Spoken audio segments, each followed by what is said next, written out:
12. Amor e renúncia. O manto da noite caía de leve sobre a paisagem de Cafarnaum, e Jesus, depois de uma das grandes assembleias populares do lago, se recolhia à casa de Pedro, em companhia do apóstolo. Com a sua palavra divina, havia tecido luminosos comentários em torno dos mandamentos de Moisés. Simão, no entanto, ia pensativo como se guardasse uma dúvida no coração.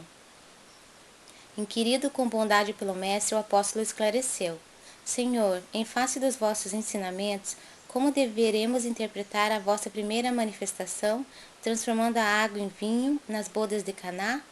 Não se tratava de uma festa mundana?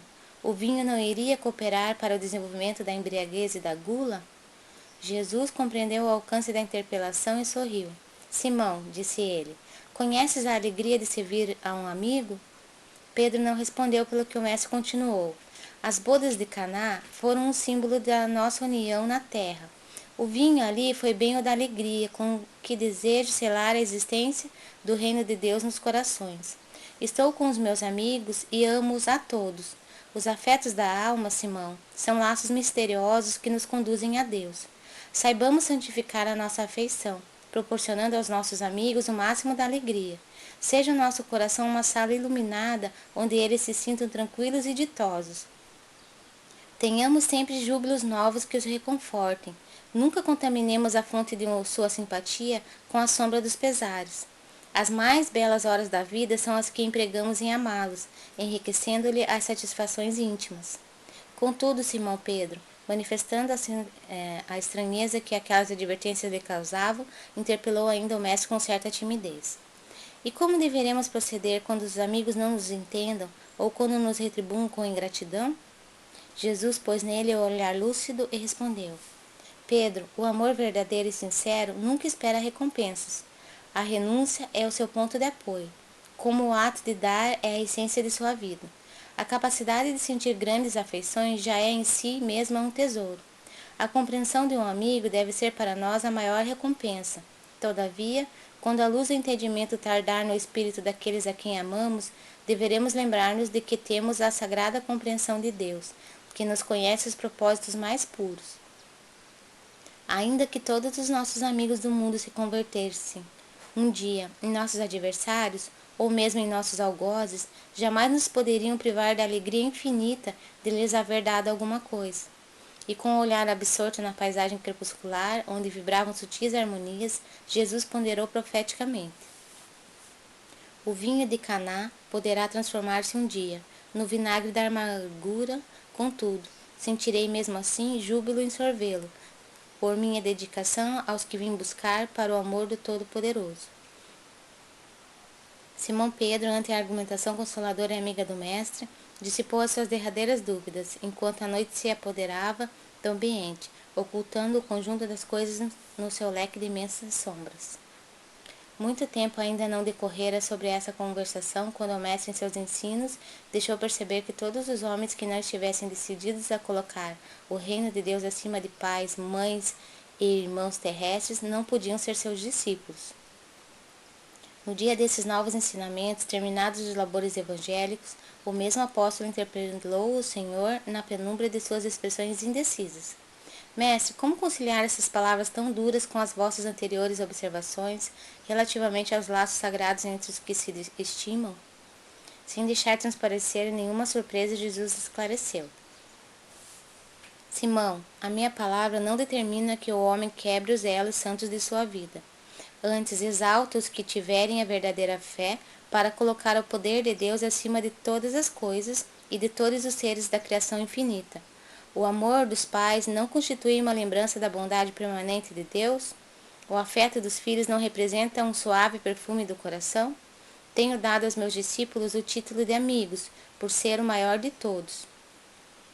O Evangelho, continuou o mestre, estando o apóstolo a ouvi-lo atentamente, não pode condenar os laços de família, mas coloca acima deles o laço indestrutível da paternidade de Deus.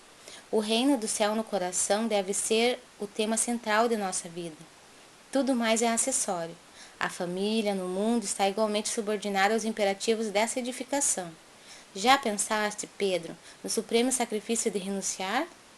Todos os homens sabem conservar, são raros os que sabem privar-se. Na construção do reino de Deus, chega um instante de separação, que é necessário se saiba suportar com sincero desprendimento. Essa separação não é apenas a que se verifica pela morte do corpo, muitas vezes proveitosa e providencial, mas também a das posições estimáveis no mundo, a da família terrestre, a do viver nas paisagens queridas, ou então a de uma alma bem amada que preferiu ficar à distância entre as flores venenosas de um dia. Ah, Simão, quão poucos sabem partir por algum tempo do lar tranquilo ou dos braços adorados de uma afeição, por amor desse reino que é o tabernáculo da vida eterna.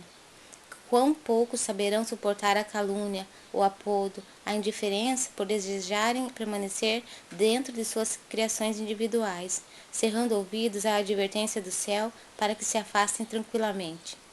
Como são raros os que sabem ceder e partir em silêncio, por amor ao reino, esperando o instante em que Deus se pronuncia. Entretanto, Pedro, ninguém se edificará sem conhecer essa virtude de saber renunciar com alegria, em obediência à vontade de Deus, no momento oportuno compreendendo a sublimidade de seus desígnios. Por essa razão, os discípulos necessitam aprender a partir e a esperar aonde as determinações de Deus os conduzam, porque a edificação do reino do céu no coração dos homens deve constituir a preocupação primeira, a aspiração mais nobre da alma, as esperanças centrais do espírito. Ainda não havia anoitecido, Jesus, porém, deu por concluídas as suas explicações, enquanto as mãos calosas do apóstolo passavam de leve sobre os seus olhos úmidos. Dando o testemunho real de seus ensinamentos, o Cristo soube ser, em todas as circunstâncias, um amigo fiel e dedicado. Nas elucidações de João, vemo-lo a exclamar: já não vos chamo servos, porque o servo não sabe o que faz o seu senhor? Tenho-vos chamado amigos, porque vos revelei tudo quanto ouvi de meu Pai. E na narrativa de Lucas, ouvimo-lo dizer antes da hora extrema: tenho desejado ansiosamente comer convosco esta Páscoa, antes da minha paixão.